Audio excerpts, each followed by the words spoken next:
UDF convener Adoor പ്രകാശിന് മറുപടിയുമായി മുഖ്യമന്ത്രിയുടെ office. CMO ഇപ്പോൾ ഒരു പ്രസ് റിലീസ് ഇറക്കിയിട്ടുണ്ട്. ശബരിമല സ്വർണ്ണക്കവച കേസിൽ SIT വിളിപ്പിച്ചെന്ന വാർത്തയ്ക്ക് പിന്നിൽ മുഖ്യമന്ത്രിയുടെ ഓഫീസാണെന്ന അടൂർ പ്രകാശിന്റെ പ്രസ്താവന വാസ്തവ വിരുദ്ധമാണ്. ശബരിമല സ്വർണ്ണക്കൊള്ളയിൽ SIT അന്വേഷണം നടക്കുന്നത് ഹൈക്കോടതി നിരീക്ഷണത്തിലാണ്. മുഖ്യമന്ത്രിയുടെ ഓഫീസിനോ പൊളിറ്റിക്കൽ സെക്രട്ടറിക്കോ ഇതിലൊന്നും പങ്കില്ല എന്നാണ് വിശദീകരണം.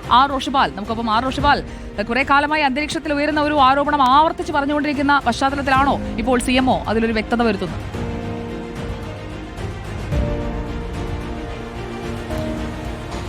അങ്ങനെ തന്നെയാണ് സുജയ. കാരണം ഇന്ന് അടൂർ പ്രകാശ് മാധ്യമങ്ങൾക്ക് മുന്നിൽ പി ശശിക്കെതിരെ ആരോപണം ഉന്നയിച്ചതാണ്. മുഖ്യമന്ത്രിയുടെ പൊളിറ്റിക്കൽ സെക്രട്ടറിയായ പി ശശിയാണ് ഇതിന് പിന്നിൽ.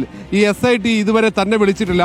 ശബരിമല സ്വർണ്ണക്കൊള്ളയുമായി ബന്ധപ്പെട്ട SIT തന്നെ ബന്ധപ്പെടാത്ത സാഹചര്യത്തിൽ ഇത്തരം വാർത്തകൾ വന്നതിന് പിന്നിൽ മുഖ്യമന്ത്രിയുടെ പൊളിറ്റിക്കൽ സെക്രട്ടറിയും മുഖ്യമന്ത്രിയുടെ ഓഫീസിനെയും സംശയമുനയിൽ നിർത്തുന്ന ഗുരുതരമായ ആരോപണം UDF കൺവീനർ അടൂർ പ്രകാശ് ഉയർത്തിയിരുന്നു.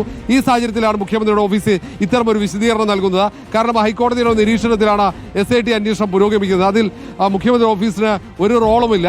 അത് വാസ്തവ വിരുദ്ധമാണ് അടൂർ പ്രകാശിന്റെ പ്രസ്താവന എന്നാണ് പറയുന്നത്. ഏതായാലും വൈകിട്ട് 5 മണിക്ക് മുഖ്യമന്ത്രി പിണറായി വിജയൻ മാധ്യമങ്ങളെ കാണുന്നുണ്ട്. ഇത് സംബന്ധിച്ച കൂടുതൽ വിശദീകരണം മുഖ്യമന്ത്രി നൽകാൻ സാധ്യതയപ്പുറം അടൂർ പ്രകാശിന് ഒരു ഡയറക്ട് റിപ്ലൈ നമ്മുടെ മുഖ്യമന്ത്രി കൊടുക്കാനുള്ള എല്ലാ സാധ്യതയും നമ്മൾ കാണുന്നുണ്ട്. അപ്പോൾ അതെന്തായിരിക്കുമെന്ന് അറിയാൻ പ്രേക്ഷകർ സ്റ്റേ ട്യൂൺഡ്. നമ്മൾ 5 മണിക്ക് അത് തത്സമയം പ്രേക്ഷകരിലേക്ക് എത്തിക്കും.